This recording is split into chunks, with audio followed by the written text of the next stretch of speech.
নমস্কার বন্ধুরা, আমার চ্যানেলে আরও একটা নতুন পর্ব দেখার জন্য সবাইকে ওয়েলকাম জানাচ্ছি। সবাইকে ভাতৃদ্বিতীয়ার অনেক অনেক শুভেচ্ছা জানাচ্ছি। আর আজকের রেসিপিটা ভাতৃদ্বিতীয়া স্পেশালি একটা রেসিপি।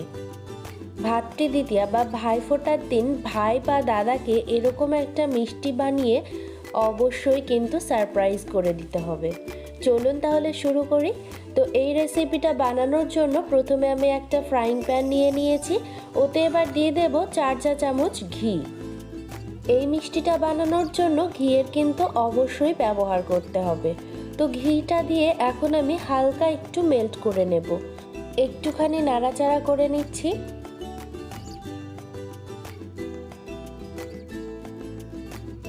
ঘিটা হালকা গরম হলে এবার আমি ওর মধ্যে দিয়ে দেব 250 গ্রাম গাজর। গাজরটাকে আমি এখানে বেটে নিয়েছি। মিক্সিতে একটুখানি জল দিয়ে খুব ভালো মতো করে মিহি করে বেটে নিতে হবে।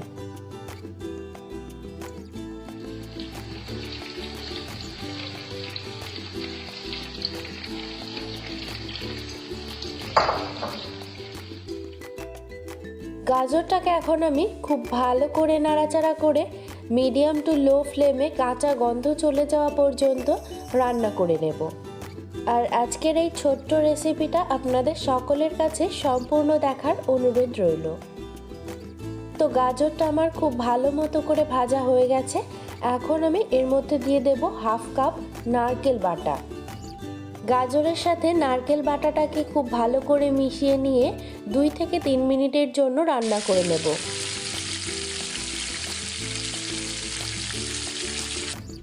2 থেকে 3 মিনিট পর আমি এখন এর মধ্যে দিয়ে দেব 1 কাপ চিনি। চিনিটাকে আপনারা স্বাদ অনুযায়ী অ্যাড করতে পারেন। তারপর দিয়ে দিচ্ছি 1/2 কাপ গুঁড়ো দুধ।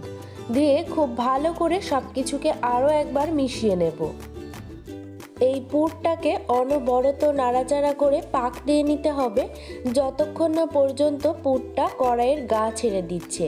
আর এটাকে হাতে করে নিলে বোঝা যাবে যে একটা শেপ দেওয়া যাচ্ছে।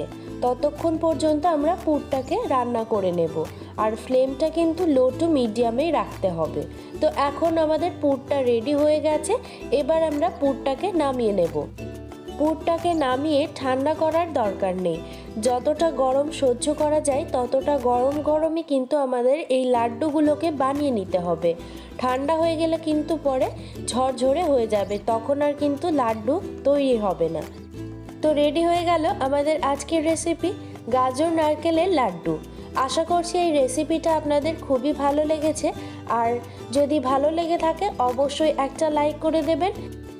আরও এরকম নতুনত্ব রেসিপি পেতে আমার চ্যানেলটিকে সাবস্ক্রাইব করে পাশে থাকা অল নোটিফিকেশনটা কিন্তু অন করে নেবেন। Thanks for watching.